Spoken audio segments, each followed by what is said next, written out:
2000 anos, uma arma simples assumia um poder sobrenatural. Muitos a desejavam. Agora, existem 3. Será que alguma delas fez parte da crucificação? Finalmente, a ciência pode fornecer essa resposta.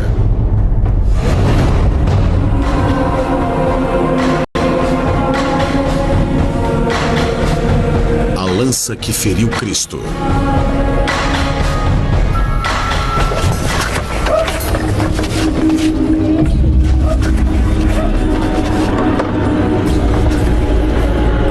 A lenda da lança sagrada começa com a crucificação de Jesus Cristo. A Bíblia nos diz que a morte de Jesus foi misericordiosamente rápida. Para confirmar, um soldado romano perfurou Jesus com uma lança. A perfuração é um momento crucial para a fé cristã. Ela é a prova da morte de Cristo, tornando possível sua ressurreição. A lança se torna uma relíquia cristã pré-eminente. Nos séculos seguintes, ela assume uma reputação legendária.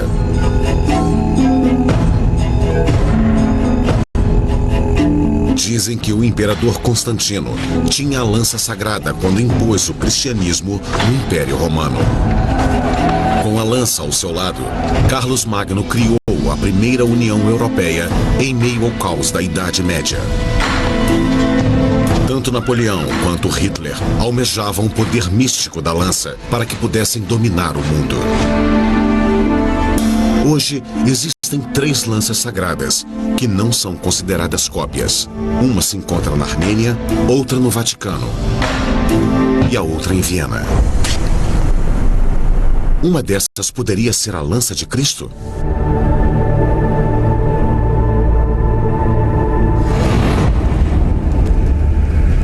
O padre Peter Owen Jones, da Igreja Anglicana, sempre quis descobrir. Ele embarcou numa missão para examinar a história de cada uma das lanças, na esperança de descobrir se elas poderiam ter feito parte da crucificação. A lança, como muitos outros ícones cristãos, é uma importante parte não apenas da história cristã, mas de toda a história.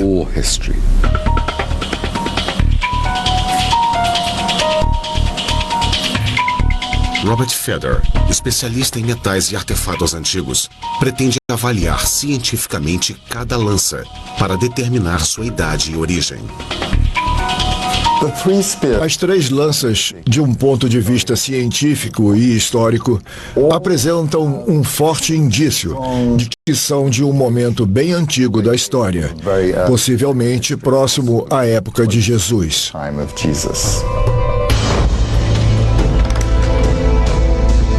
A primeira coisa que ouvimos sobre a lança sagrada depois da crucificação é que ela aparece na Armênia. Os armênios ainda afirmam possuir a lança sagrada. Portanto, este é o lugar onde Peter começa sua busca. Esta é a Catedral de Etchmiadzin, o coração e a alma da Igreja Apostólica Armênia. E é onde eles guardam a lança sagrada. Como ela veio parar aqui é uma ótima história. Segundo a Igreja Armênia, um dos 12 discípulos de Jesus levou a lança para lá. O apóstolo Tadeu chegou aqui alguns anos depois da crucificação. Ele trouxe a lança sagrada e os sacerdotes pagãos se sentiram bastante ameaçados com sua presença. E por isso ele foi decapitado. Antes de ser morto, Tadeu converteu alguns poucos pagãos ao cristianismo. Eles ficaram com a lança a escondendo numa caverna secreta que depois se tornou o mosteiro de Gerhard. Gerhard significa lança em armênio. A lança permaneceu escondida por mais de 200 anos, até que um habitante local chamado Gregory desafiou os padres pagãos, pregando o evangelho na Armênia. Mas os pagãos eram poderosos. Gregory foi preso.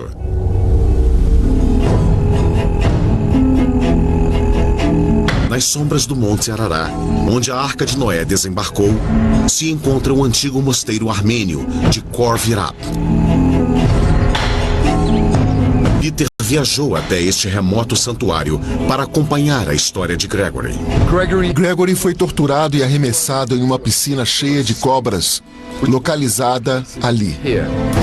E foi mantido lá por 13 longos anos.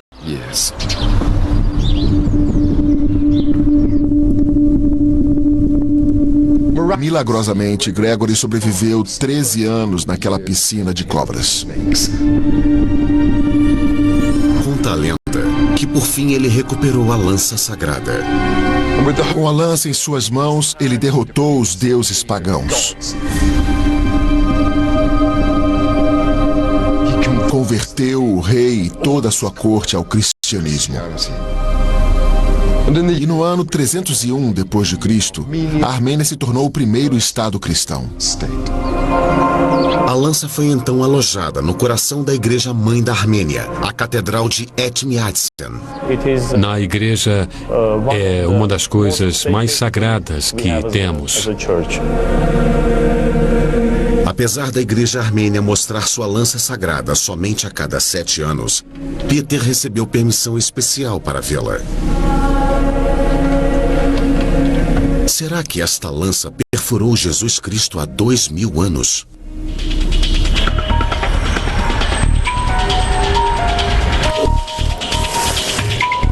Robert Feder tem uma réplica da lança armênia.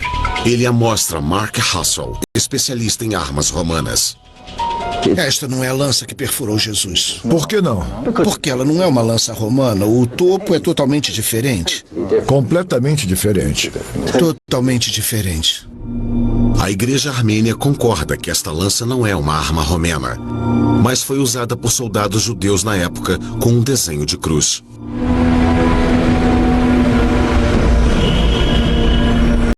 A segunda lança sagrada que Peter investiga é a do Vaticano. Aparentemente, ela trouxe a paz para inimigos mortais, os muçulmanos e os cristãos. A investigação de Peter começa aqui, nas muralhas de Constantinopla, atual Istambul. 600 anos após a crucificação, Jerusalém foi conquistada pelos persas. Então, o conto da lança do Vaticano foi dividido em 2. De alguma forma, a ponta desta lança foi quebrada nessa época. Não sabemos como, mas ela veio parar aqui, em Constantinopla, capital do Império Romano do Oriente, onde foi colocada num crucifixo incrustado de pedras preciosas.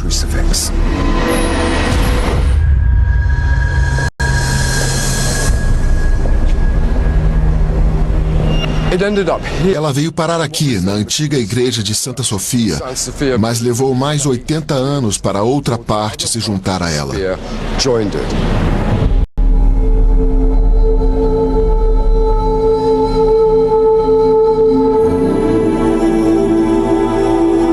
Ambas as partes da lança continuaram em Constantinopla por mais 600 anos. Até que o rei francês Luís IX comprou a ponta da lança.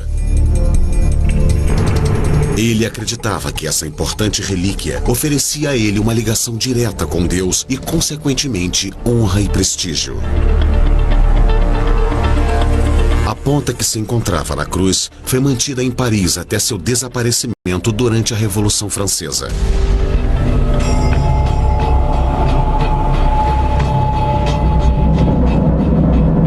O resto da lança continuou em Constantinopla, que foi conquistada pelos muçulmanos no século XV.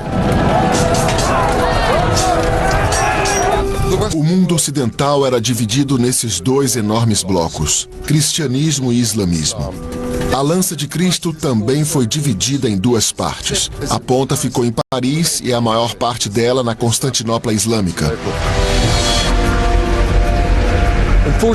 Em 1492, o sultão deu o resto da lança ao Papa e, em troca, pediu que ele mantivesse seu irmão preso na Itália, já que ele estava reivindicando seu trono.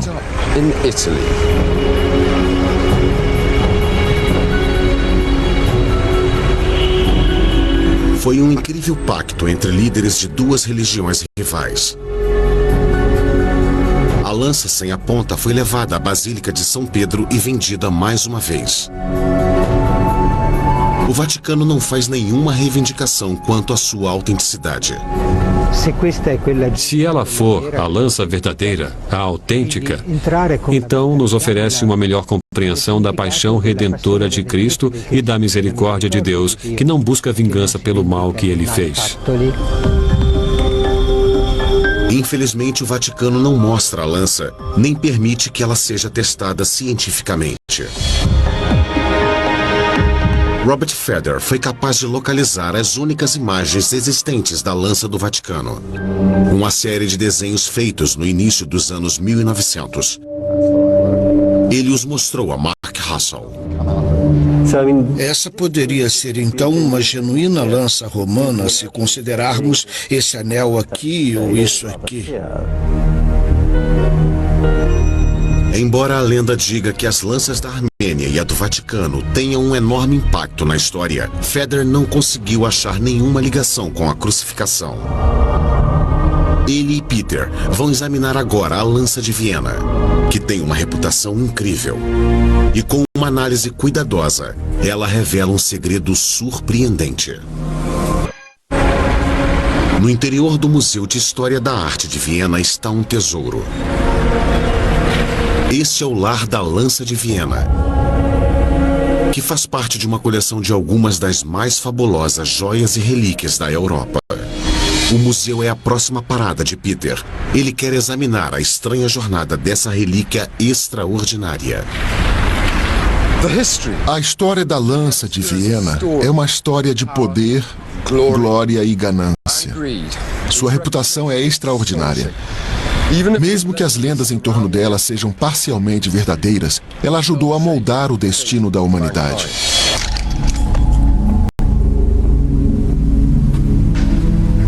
Diferente das outras lanças, ela não pertence a uma igreja. O museu concede a Robert Feder a oportunidade única de testar essa relíquia de valor inestimável.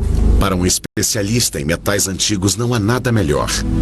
O que Peter descobre o leva a uma extraordinária viagem no tempo, pela história que envolve alguns dos personagens mais poderosos e horripilantes dos últimos 2000 anos.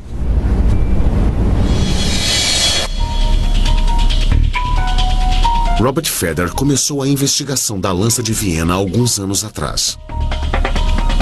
Me ofereceram acesso especial à lança para um teste cuidadoso. E o que descobri foi extraordinário. Enquanto esperávamos a lança chegar do museu, eu ficava cada vez mais animado. Era uma oportunidade única de examinar uma relíquia de enorme importância histórica.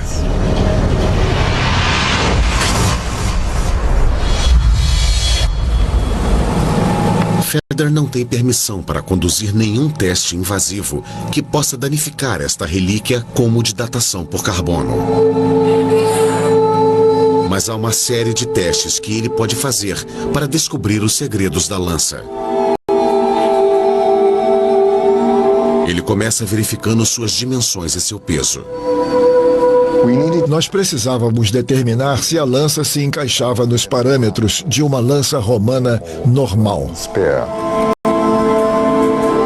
Feder, então, verifica as propriedades magnéticas. O ímã mostra que a lança foi feita de ferro. Em seguida, ele procura resquícios na relíquia. O menor vestígio de material biológico pode ser usado para determinar qualquer resto humano.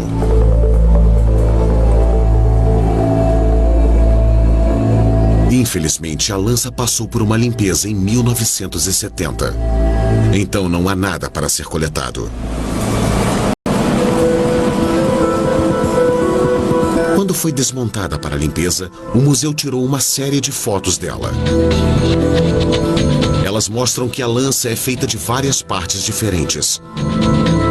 As fotos também revelam que por baixo do revestimento de ouro há um revestimento de prata escondido, com a inscrição em latim Lantia Sancti Mauriti, Santos Mauricius. A lança sagrada de São Maurício. Mas quem é São Maurício? Em um bosque à beira do lago, Peter descobre a lenda de São Maurício. Ela conta que após a crucificação, a lança sagrada foi passada pelos cristãos antigos até chegar ao Egito. Lá ela foi parar nas mãos de um centurião romano chamado Mauricius, ou Maurício.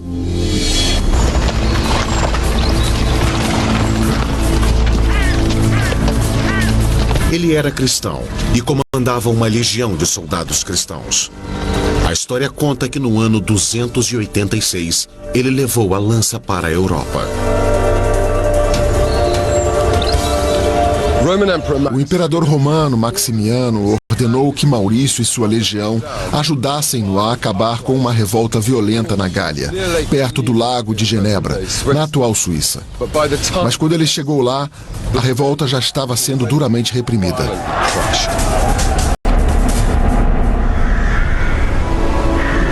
Maurício ficou horrorizado ao descobrir que os homens massacrados eram cristãos.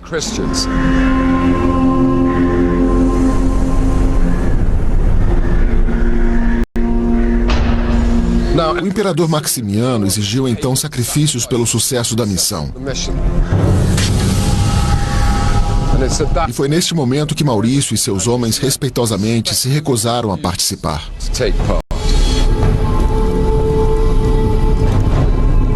Todos os cidadãos do Império tinham que se sacrificar pelo sucesso do imperador e do Império. E o fato de que os cristãos não se conformavam com isso é visto como um crime. Enfurecido, Maximiano ordenou a execução de toda a legião. Mais de 6.000 homens foram mortos.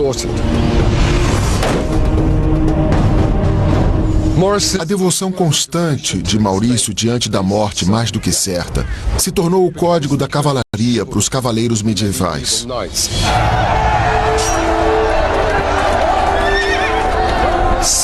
São Maurício é o santo padroeiro dos cavaleiros, soldados e exércitos.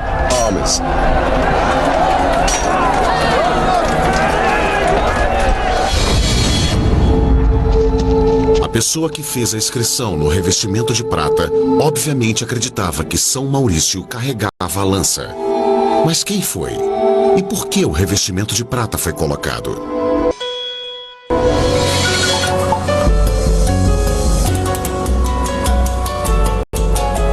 Analisando as fotos, Robert Feder descobriu que em algum momento a parte superior da lança foi quebrada em duas. A camada de prata foi acrescentada para fortalecer a lança, depois dela ter sido quebrada.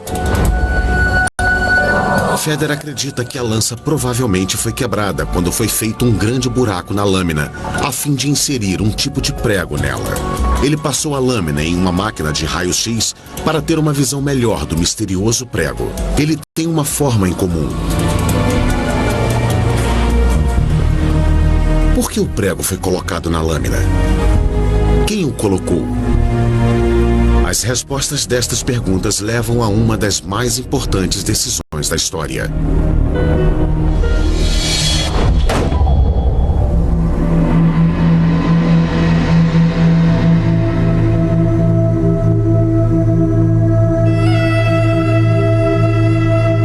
Seguindo a lenda da lança de Viena, Peter Owen Jones agora a encontra no centro de um dos maiores momentos de virada da história.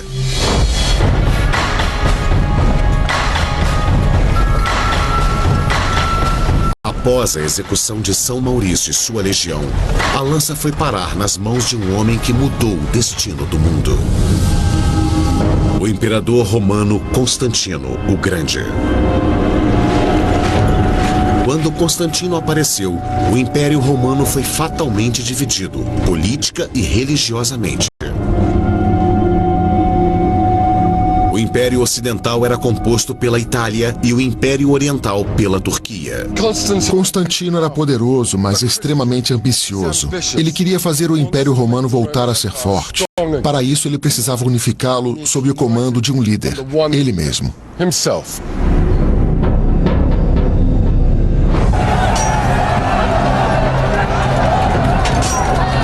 Diz a lenda que, um pouco antes da batalha decisiva que deu a Constantino o controle do Império, ele teve uma visão. Uma cruz em chamas aparecia acima do sol com as palavras: "Com este sinal ireis conquistar".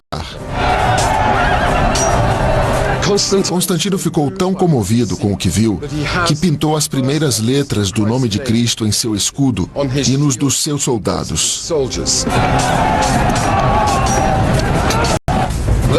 A lenda também diz que ele carregava a lança sagrada com ele na batalha. Constantino venceu a batalha e adotou o cristianismo. Ele não acreditava que, como um imperador cristão, poderia executar qualquer pessoa. Por isso, ele adiou seu batismo por causa da antiga crença de que o batismo limpa todos os seus pecados anteriores. Mas não os que estão por vir.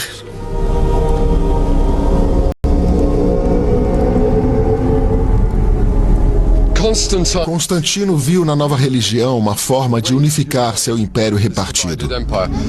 E então tomou a decisão que mudou o destino da humanidade. O cristianismo se tornou a religião do Império Romano.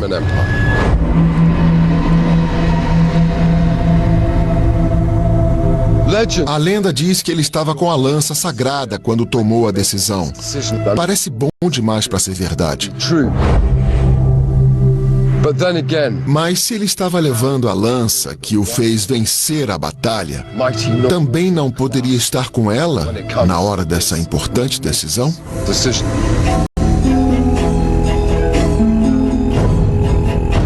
Quando Constantino virou imperador, ele criou uma nova capital para seu império cristão, Constantinopla. Sua mãe, Helena, que se converteu ao cristianismo bem antes de Constantino, foi para a Terra Santa em busca de relíquias cristãs. Ela voltou com uma magnífica recompensa, incluindo o que ela acreditava ser resquícios da Santa Cruz e pregos da crucificação. Ela colocou os pregos na armadura do filho para protegê-lo. Talvez também tenha colocado um prego na lança sagrada. Robert Feder tirou fotos microscópicas da lança. Ampliados, os pregos parecem ainda mais intrigantes. Agora podemos ver que não é um prego, é um pino. E tem 3 partes em relevo marcadas com cruzes amarelas. O que elas significam? Por que elas estão lá? Quem as colocou? Em busca de pistas, Feder volta sua atenção ao resto das outras partes da lança. A partir dos raios-x e das fotografias antigas, ele faz um modelo virtual para ver como as partes se encaixam. Ele revela ainda outro mistério. Na base da lança, há 2 lâminas em forma de asa, que parecem ter sido acrescentadas mais tarde. Elas certamente não parecem romanas. Feder mostra Mark Russell os raios-x da lança de Viena. Você pode ver neste raio-x que a base inferior é completamente separada da parte central. Certo. Então, removendo esta parte, voltamos ao básico. Este é o artefato original e parece uma lança romana. Mas essa cruz é o tipo de coisa que não esperamos de uma lança romana, mas sim de lanças pós-romanas da Idade das Trevas. Provavelmente as lâminas em forma de asa são de uma adaga do século 7 ou 8. Parece que várias partes da lança foram acrescentadas na era medieval. Talvez a lança inteira tenha sido feita nessa época. Russell acredita que a ponta da lança possa ser romana. Talvez até seja da época de Cristo. Será que Robert Feder vai descobrir uma ligação direta com a crucificação? Traçando a história da lança de Viena, Peter Owen Jones descobriu que na era medieval ela desempenhou mais uma vez um importante papel na história.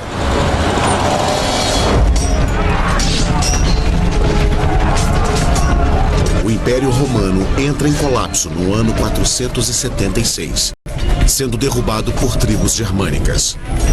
É o início da Idade Média. A ordem do Império foi substituída por caos e violência. E acredita-se que foi durante este momento de medo e incertezas que muitas das partes da lança de Viena foram acrescentadas. Mas não se fala mais nada da lança sagrada por 200 anos. Até que ela apareceu nas mãos de um poderoso rei e guerreiro germânico, uma figura histórica de grande importância chamada Carlos o Grande, e também conhecida como Carlos Magno. Carlos Magno era um cristão devoto que almejava o poder e a glória da Roma antiga. Diz a lenda que ele levava a lança sagrada com ele quando conseguiu unir quase 12 atuais países europeus que naquela época estavam num estado quase constante de guerra. No ano 800, o Papa o coroou imperador desse vasto território, que se tornou o Sacro Império Romano. Carlos Magno era o homem mais poderoso da Europa. Será que foi ele quem acrescentou essas asas estranhas à lança romana? Para descobrir, Peter vai até a lança no coração do Sacro Império Romano, Nuremberg. Este é o castelo de Nuremberg. Até o ano 1500 ele serviu de lar aos imperadores do Sacro Império Romano. De acordo com um relato escrito sobre a lança na época de Carlos Magno, é bem possível que a lança estivesse com Constantino. Um bispo chamado Liutprando de Cremona escreveu no século X que a lança de Carlos Magno já havia sido de Constantino. Carlos Magno provavelmente tinha ouvido histórias sobre Constantino, que levava essa inspiradora e poderosa lança, que também tinha unificado diferentes partes do Império Romano sob uma única religião, o cristianismo. É possível que Carlos Magno tivesse uma cópia da lança e na sua cabeça ele seria capaz de desempenhar uma tarefa semelhante.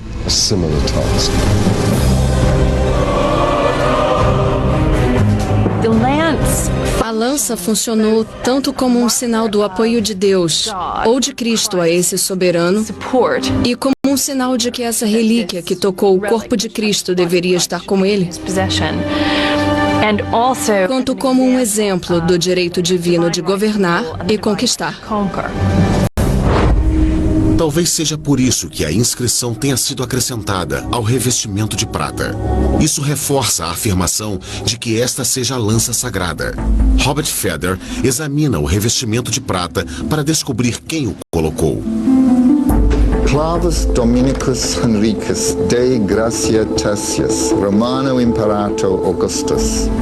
Henrique, pela graça de Deus, III, imperador romano, ordenou que esta faixa de prata fosse feita a fim de reforçar o prego do Senhor e a lança de São Maurício. Henrique III é um descendente de Carlos Magno. Ele foi coroado imperador do Sacro Império Romano em 1046. Isso ajuda Feder a descobrir de quando é o revestimento. A camada de prata remonta ao século XI. Enquanto Feder começa a acreditar que a lança de Viena pode ter alguma ligação com a crucificação, outra lenda medieval conta que a lança teve um grande impacto bem longe da Europa. Ano 1097, época da Primeira Cruzada. Cerca de 70 mil homens e mulheres de toda a Europa responderam ao chamado para libertar a Terra Santa da ocupação muçulmana. A caminho de Jerusalém, eles cercam a cidade de Antioquia. Antioquia se situa no Vale Fértil do rio Orontes, É uma cidade cercada por enormes muralhas no topo das colinas que as circundam. A cidade aguentou por 8 longos meses, mas finalmente se rendeu e foi tomada pelas cruzadas.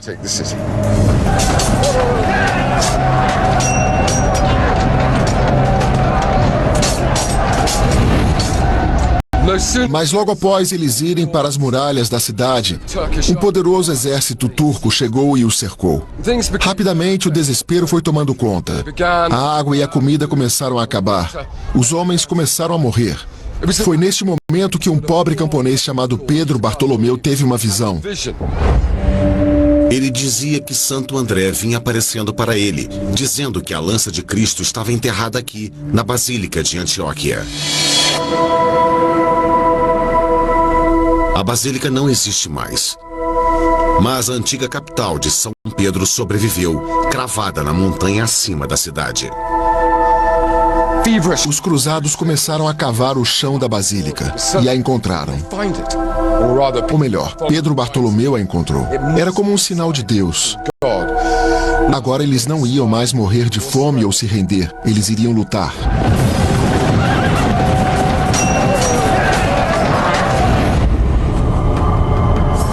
Os cruzados dirigiam-se para fora da cidade sitiada e, indo contra todas as probabilidades, milagrosamente derrotaram um exército turco muito maior. De Antioquia, armados com a lança, os cruzados vão para Jerusalém. Em seguida, os rastros dessa história desaparecem.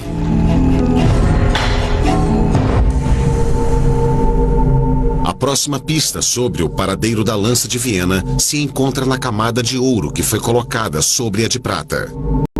Ela também tem uma inscrição em latim: Lancia et clavus Domini. Lança e prego do Senhor. Quem a fez e por quê?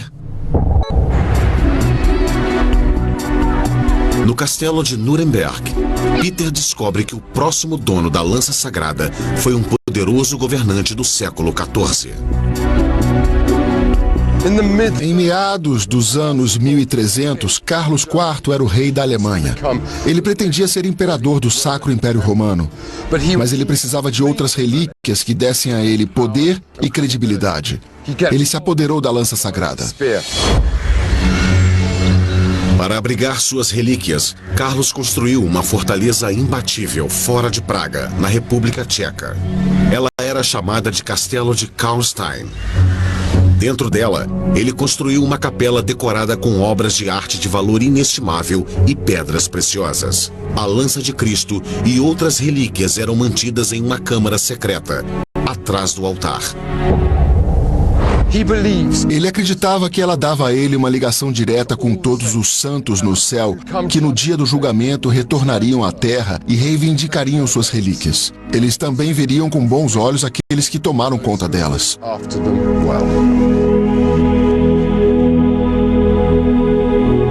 Acredita-se que foi Carlos quem cobriu o revestimento de prata de Henrique com o seu de ouro, provavelmente para impressionar os santos. O revestimento de ouro é claramente do século XIV. Ambas as partes mencionam um prego do Senhor. Esse prego poderia ter feito parte da crucificação? Peter Owen Jones acompanhou a lenda da lança de Viena ao longo dos séculos, passando de um poderoso governante para outro. Agora ele acompanha sua terrível decadência.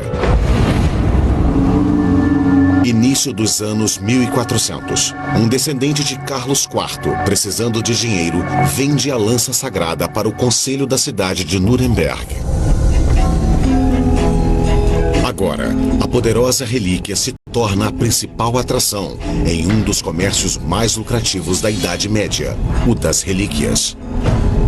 Uma das principais utilidades das relíquias no século XV era atrair ofertas de dinheiro. No centro da cidade, uma capela temporária especialmente construída era preparada. A nobreza e o clero se reuniram para fazer parte da exposição das relíquias. Tinha um dente que pertenceu a João Batista, uma lasca de madeira da manjedoura, um osso do braço de Santana e, finalmente, a lança sagrada.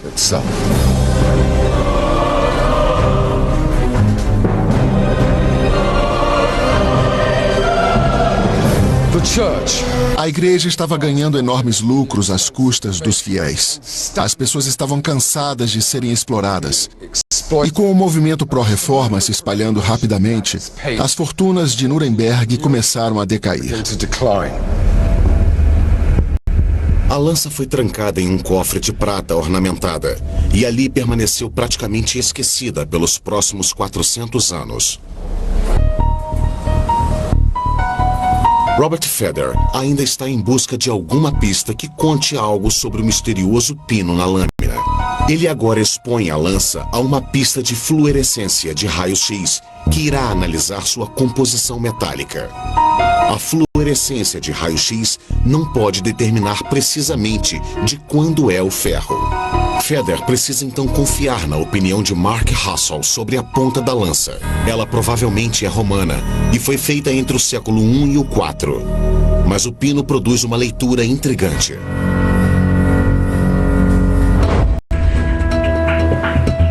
Peter agora acompanha a lança sagrada na turbulência do final do século XVIII, quando outro conquistador ansiava por seu poder e glória. O ano era 1796 e Napoleão estava espalhando desordem pela Europa. Ele cercou Nuremberg. E os membros do conselho da cidade tinham medo de que ele se tornasse invencível, se apoderando da lança sagrada. A lança carregava a promessa obscura de que quem estivesse com ela em suas mãos dominaria o mundo. Se você acreditasse, e mais importante ainda, se você fizesse outras pessoas acreditarem, ela proporcionaria a você um imenso poder. Os membros do Conselho de Nuremberg decidiram escondê-la em Viena. Os vienenses prometeram devolvê-la assim que a paz fosse restaurada. 10 anos depois, Napoleão conquistou boa parte da Europa, incluindo a Alemanha. E ao fazer isso, ele pôs fim ao regime de 1000 anos do Sacro Império Romano. Durante o caos e a confusão que se seguia, a lança permaneceu em Viena.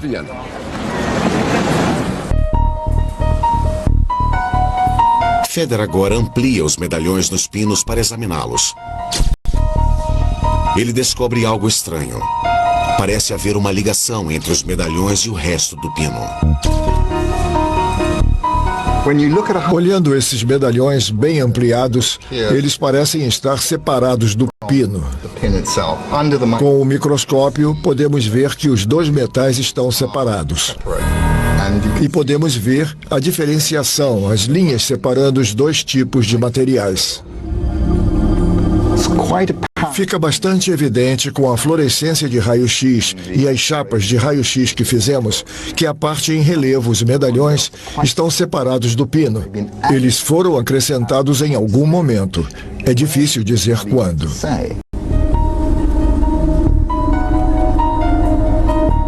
Feder agora conduz um importante teste. Ele avalia a composição metálica do prego romano do século I. Será que coincide com as dos medalhões? Se coincidir, significa que a lança de Viena apresenta fragmentos dos pregos da crucificação, talvez os que Helena trouxe da Terra Santa para o imperador Constantino. Para entrar em 2012, você pode organizar uma festa fantasia ou se preparar para o fim do mundo. O sistema de escrita e a organização dos maias. A jornada de Peter agora o traz ao capítulo mais obscuro e recente da história da lança sagrada. Por mais de 100 anos, a lança continuou em Viena.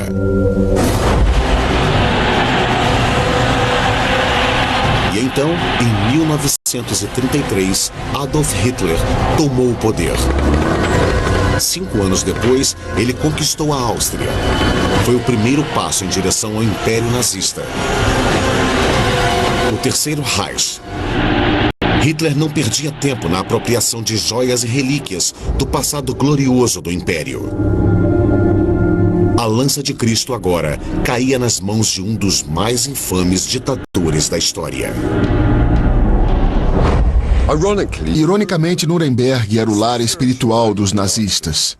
E foi para onde ele levou a lança. Numa estranha reviravolta do destino, Hitler levou a lança sagrada de volta a Nuremberg, seu lar, onde ficou por quase 400 anos. O sonho de Hitler de um império nazista durou pouco. No final de abril de 1945, o exército russo conquistou Berlim. Com a Alemanha derrotada, os americanos começaram a tentar recuperar todas as obras de arte valiosas e relíquias saqueadas pelos nazistas em toda a Europa. Eles encontraram a lança sagrada aqui. Eles a levaram de volta ao Museu de História da Arte de Viena, onde ela continua até hoje. Os resultados do teste com fluorescência de raio-x que Feder conduziu no prego do século I são intrigantes. O prego também tem cobalto, assim como os medalhões. Isso poderia significar que os medalhões que parecem ter sido martelados no pino vieram de um prego romano do século I?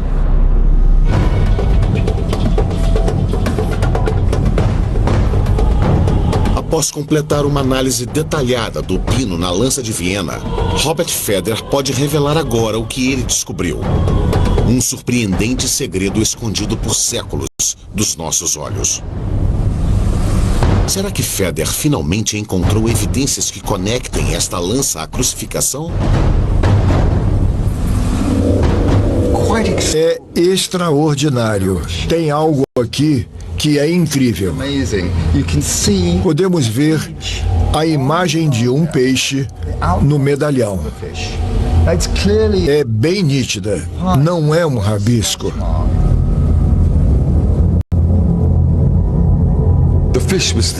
O peixe era o símbolo secreto. O símbolo secreto usado por cristãos antes de o Império Romano adotar o cristianismo. E eles usavam o símbolo porque, às vezes, antes de Constantino, eles tinham medo.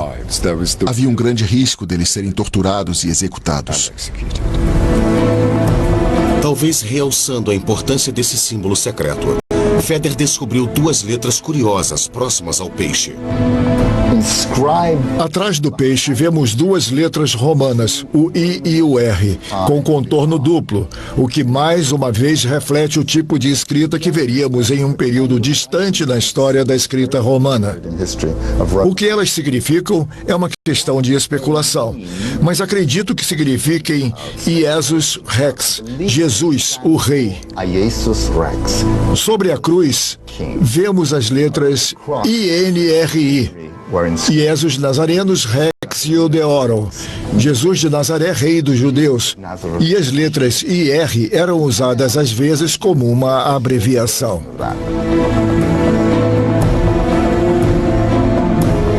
O peixe e as letras só podem ser vistos com um microscópio.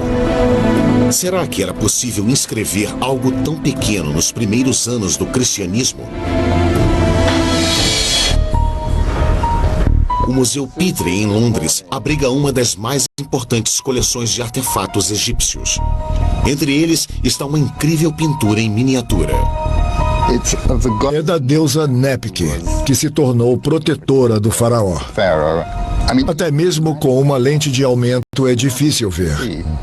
Essa é uma lente do período romano. Ela ficou opaca, mas claramente foi usada como uma lente de aumento há mais de 2000 anos. Então a tecnologia já existia para ver e gravar nesse nível microscópico.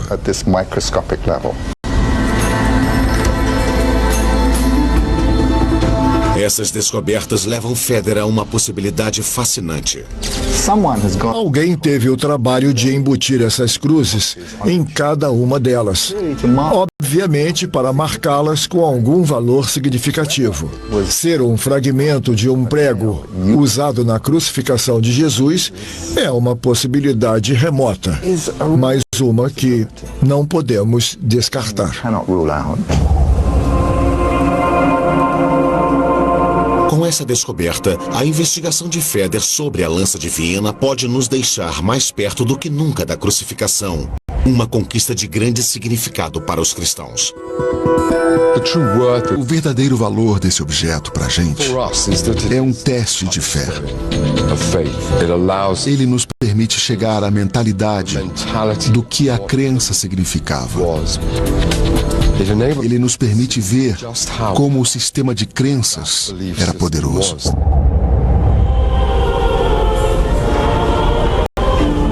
As lanças sagradas são parte história e parte lenda.